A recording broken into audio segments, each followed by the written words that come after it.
In this video, we're going to look at some of the small service updates that were made in the Microsoft 2022 fall release. So they've done email layouts, the ability to use different layout descriptions similar to what you can do in other areas, and the ability on standard service codes to be able to include inventory and non-inventory were introduced in this release. So first thing we're going to do is we're going to look at our report selections for service. So you've got the jobs, you've got sales, you've got purchasing. So we're going to focus here on the service area.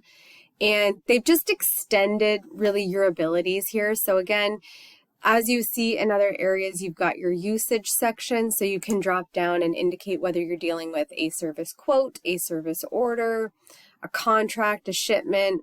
So once you've selected whatever area that you want, so let's say I'm dealing with the service order, similar to what you would see on the sales order side or the purchase order side, you would pick your report ID. You could indicate if you want to use that layout for the email body. You can indicate if that's used for just the attachment on the email during the send function. And then again, if you've got a different email body description that you want to use, you can use a different layout for that so that maybe it just has a snippet of the information or not something quite as complete as the full PDF. But this functionality was really, really used on the sales and purchasing side, but lacked a little bit on the service side. So Microsoft has just streamlined that in all of the different areas, which has been a really nice add for a lot of those folks who use service.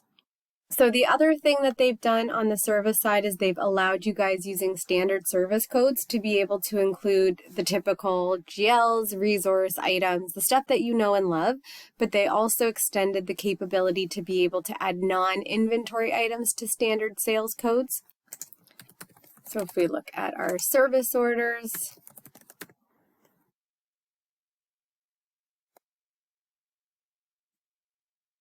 got a service order here. So just basic standard service order. We've got a review of the cooling systems. So if we go ahead and we look at our functions, you have your get standard service code. So that's a function that, again, on the sales and purchasing side was pretty robust. Gives you the ability to be able to pre-populate lines that are maybe something that's done on a recurring basis. So if you go into your standard sales code, so I'll just drill in and take a look at a standard site visit. So you'll notice here, I just have one item just to keep it really simple, but I have this visit, which is marked as being an item. But if you actually drill in and you take a look at that item card, you would be able to see that this is actually set as being a service item. Again, non-inventory items would be considered.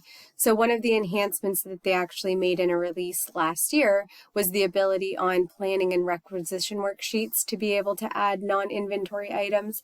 So again, they've just taken that one step further and allowed you guys to be able to use that in the service module as well. So now when you go ahead and you apply that standard sales code, it will go ahead and it adds that item line.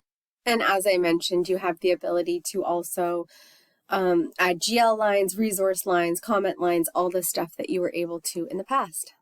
So for any questions on any of these features or any feature in Business Central or in the 2022 October release, please feel free to contact us using any of the contact information you see here.